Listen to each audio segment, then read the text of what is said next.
had to do a little meditation before I got up here. Up next, we have chemistry professor Paul Hooker. And I was blessed to be one of his students here at Westminster. I finished the chemistry program in 2009. And there are many, many reasons why Paul is a great chemistry professor. And one is because you get to hear him say aluminium regularly. Love the accent. But in all seriousness, Paul taught me so many things that enabled me to be an employable chemist. But I owe him big time because he did one better than that, and he actually got me employed. After I graduated, he introduced me to my current boss at Perfect Solutions. So thanks for that, Paul. Again. Paul has taught at Westminster in chemistry for 14 years. And that includes a May term class. It's super popular, and I got to take, it's awesome, called Chemistry and Biology of Beer, which, by the way, is sometimes served in aluminum cans. Anyway, tonight we get to hear him speak about beer and why it's more complex and sophisticated than we might think. So please join me in welcoming Paul Hooker.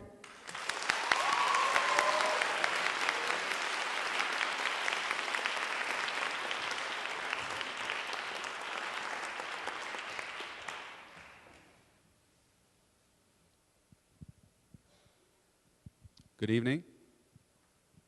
I had three ideas when I was invited to talk here today. One was entropy and thermodynamics, and the second one was life on other planets, but I chose the third one, as you can see, beer. So why? Well, at this time on a Friday, what are we, about 7:15 on a Friday, beer becomes the #1 consumed beverage in the United States. Usually it's number 3. Number 1 is water. That is the most consumed beverage in the world. Number 2, anybody know what number 2 is? No, tea. Plenty of stories about that as well. But beer is number 3, except at this time on a Friday. Except in somewhere like Wisconsin, where beer is number 1 24/7.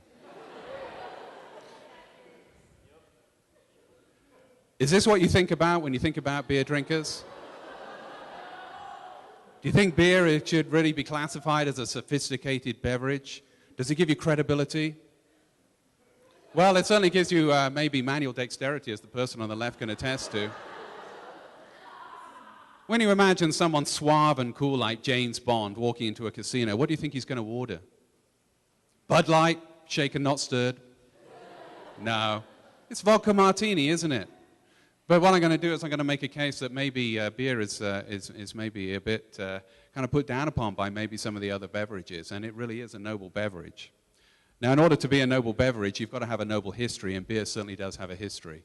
It goes back many thousands of years, and in every ancient civilization there is evidence that they brewed something like beer, something very similar to beer. The Egyptians left us with a lot of records of their beer. They brewed at least 20 different types. And every class in Egypt was entitled to a certain amount of beer per day, whether you were constructing the pyramids or whether you were one of the pharaohs. If you didn't get it, you went on strike. It was very, very important. And what you didn't drink, you used for trade. It became a currency. It was so important. So, it's kind of, why didn't they have like papyrus that they could use for notes or anything like that? Why trade in beer? Well, beer you could take with you, and it was an incredibly important foodstuff. It was just as important as bread. We wouldn't maybe recognize the beer that they'd be drinking. It would have looked rather dark to us and all sorts of things floating in it, but it is really quite a health food. It was packed with protein, carbohydrates, vitamins, and minerals. It really fueled the building of the pyramids. And you needed your beer and you needed your bread, and without either of those, there was going to be trouble. Well, we're going to jump forward a little bit to medieval times and see what was happening with beer then. In Europe, a lot of the brewing went on in monasteries. So at that particular time, one of the roles of the monastery was to offer hospitality. Offer hospitality to the pilgrims coming through, and it was very important that you could offer them good quality beer. And it was at this time that a lot of the styles and recipes were really kind of developed, and the process became, well, really quite something else. Now, if you got in charge of the brewing, the chances are your next job, you would be the abbot of the monastery. Well, Henry VIII had a good idea in England. He decided to get rid of the monasteries, and with that, a lot of the beer brewing processes were actually lost, and it then got taken over by a group of people called alewives. These tended to be people, maybe the wives of the landlords of the local tavern or something like that. But brewing beer is very hot, heavy, dirty work. Good for women, you think? Well, I guess the men knew that they would probably be better off serving it and drinking it rather than actually making it. Well, other reasons. Why wouldn't you want to drink the water here? Water at this particular stage, and really until the early part of the 20th century in the Western world, was really frankly disgusting. The River Thames was just a mass of seething, polluted water, and this is the river that took the water into London and took all the waste out of it. This is a cartoon from the magazine Punch in the 19th century. This chap here on the right holding the children there, this is Old Father Thames. No one would drink the water. You'd have to be absolutely mad to do it. And apparently the stench from the River Thames at that time quite often closed down the Houses of Parliament, which sits on the banks of the River Thames. They had to leave in the summer when it really got hot and putrid. You were crazy to drink the water. Why would you do it? You get dysentery. You would get all sorts of nasty diseases as well. Why drink the beer? Well, not only does it have proteins and minerals in, it's that alcohol content as well, and that alcohol content prevents any pathogenic bacteria growing into it. And so basically, you drink low-alcohol beer to hydrate yourself as well. You're not going to die from it. But what about in the United States? Here we have the Pilgrims landing on Plymouth Rock. Why did they stop there?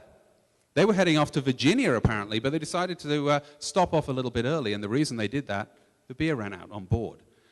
They were worried there was going to be a mutiny. You don't run out of beer when you've got sailors on board. So I don't know what they were expecting, really. Quick pit stop at the 7-Eleven, pick up a six-pack or something like that. Well, obviously that wasn't really going to happen then. So apparently they knew of a plantation in Plymouth, a place where they could really stock up on beer, but they decided it's such a nice place, we might as well stay.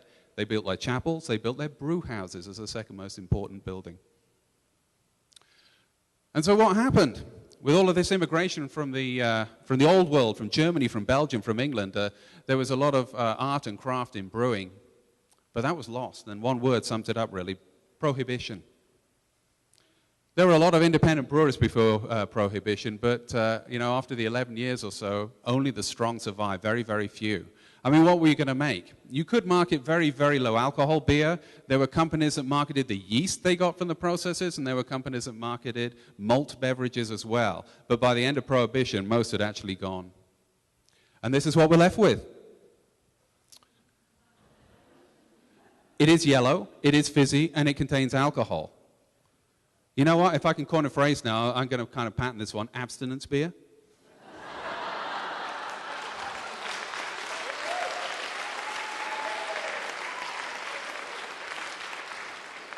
Unless Christine's got that one as well.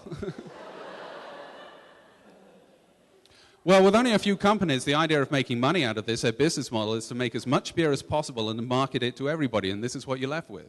Something that, it will quench your thirst, but it is just devoid of all character, of all nuances, etc. And this is a quote you can see out there: "We don't want to offend anybody." Well, I'm afraid to say it does offend me a little bit.